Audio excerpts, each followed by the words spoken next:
Hello friends, welcome to secret of சமையல். இன்னைக்கு நம்மளோட சேனல்ல நாம பார்க்க போறது ஒரு நார்த் இந்தியன் ஸ்டைல்ல சூப்பரான ஹெல்தியான ஒரு கிரேவி ரெசிபி.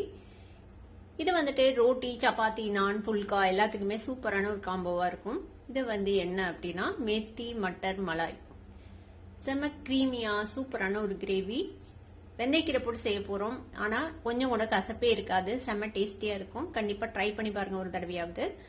வீடியோக்குள்ள போறதுக்கு முன்னாடி நீங்க என்னோட சேனலுக்கு இப்பதான் முதல் முறையா வரீங்கன்னா வீடியோ கீழே இருக்கிற சப்ஸ்கிரைப் பட்டனை மறக்காம பிரஸ் பண்ணிக்கோங்க. பக்கத்துல இருக்கிற நோட்டிபிகேஷன் பெல்லையும் மறக்காம கிளிக் பண்ணிக்கோங்க. அப்பதான் என்னோட ஃபியூச்சர் நோட்டிபிகேஷன்ஸ் உங்களுக்கு உடனே வந்து சேரும். சரி வாங்க, இப்ப டிலே பண்ணாம இந்த செம்ம இன்ட்ரெஸ்டிங்கான ஒரு சூப்பர் ஹெல்தி சைட் டிஷ் எப்படி செய்யறதுன்னு பாக்கலாம்.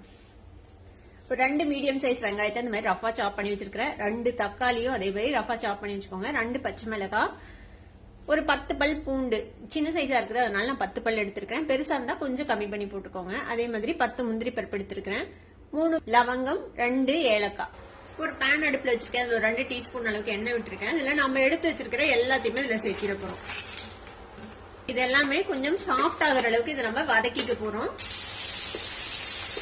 பாத்தீங்கன்னா தெரியும், தக்காளி எல்லாமே நல்லா சாஃப்டா வதங்கிடுச்சு பாருங்க. இந்த அளவுக்கு வதங்கினா போதும். இப்போ நம்ம அடுப்பு ஆஃப் பண்ணிடலாம். ஒரு மிக்சி ஜார் எடுத்துக்கோங்க. இதுல நம்ம வதக்கின இந்த தக்காளி, வெங்காயம் எல்லாத்தையும் இதுல சேர்த்திடலாம். கொஞ்சம் ஆறுனதும் இதை அரைச்சு எடுத்துக்கலாம். ரொம்ப ஸ்மூத்தா இருக்கணும்னு அவசியம் இல்ல, கொஞ்சம் கோர்ஸா இருக்கலாம். இதை ஆற விட்டு அரைச்சு எடுத்துட்டு வந்துடுறேன். இந்த மாதிரி அரைச்சு எடுத்துக்கோங்க. நான் ரொம்ப ஸ்மூத்தா அரைக்கல, கொஞ்சம் கோர்ஸா அரைச்சு வச்சிருக்கேன். இந்த மாதிரி அரைச்சு ரெடியா வச்சுக்கோங்க. ஒரு பேன்ல ஒரு 2 டீஸ்பூன் அளவுக்கு நெய் விட்டுக்கலாம்.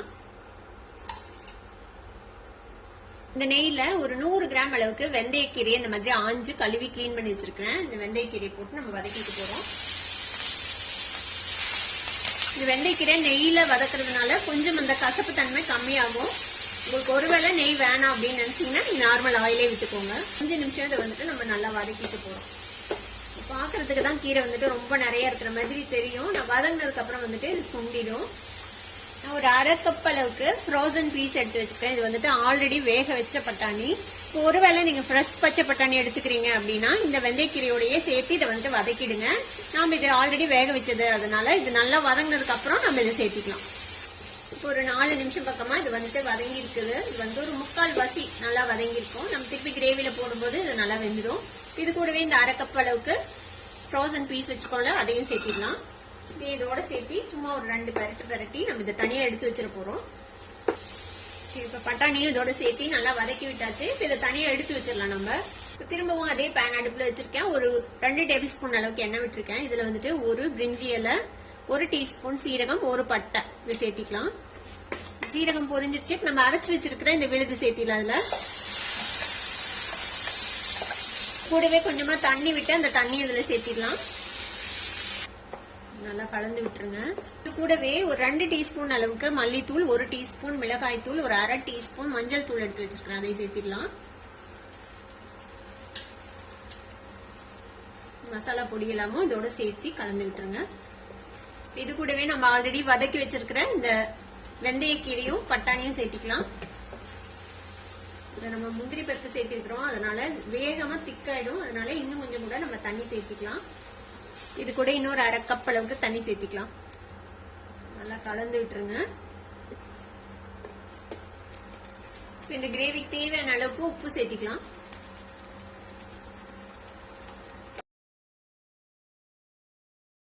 இப்ப இதெல்லாம் சேர்ந்து வேகட்டும். மூடி போட்டு ஒரு 8 நிமிஷம் மீடியம் ஃபிளேம்ல வச்சு இதை வேக வச்சுக்கலாம். இடையில கிளறி விட்டுக்கோங்க. கிட்டத்தட்ட ஒரு 8 நிமிஷம் நல்லா வெந்திருக்கு. நம்ம ஓபன் பண்ணி பார்ப்போம். பாருங்க, நல்லா வெந்துருச்சு. எண்ணெய் தெளிஞ்சிருச்சு. இப்ப இதுல நம்ம என்ன பண்ண போறோம்னா ஒரு 2 டேபிள் ஸ்பூன் அளவுக்கு பால் விட போறோம். இங்க பாலுக்கு பதிலாக 1 டேபிள் ஸ்பூன் கிரீம் விடலாம். ஒரே ஒரு பச்சை மிளகாவை இந்த மாதிரி 2 ஸ்லிட் பண்ணி வச்சிருக்கேன், அதையும் சேர்த்திக்கலாம்.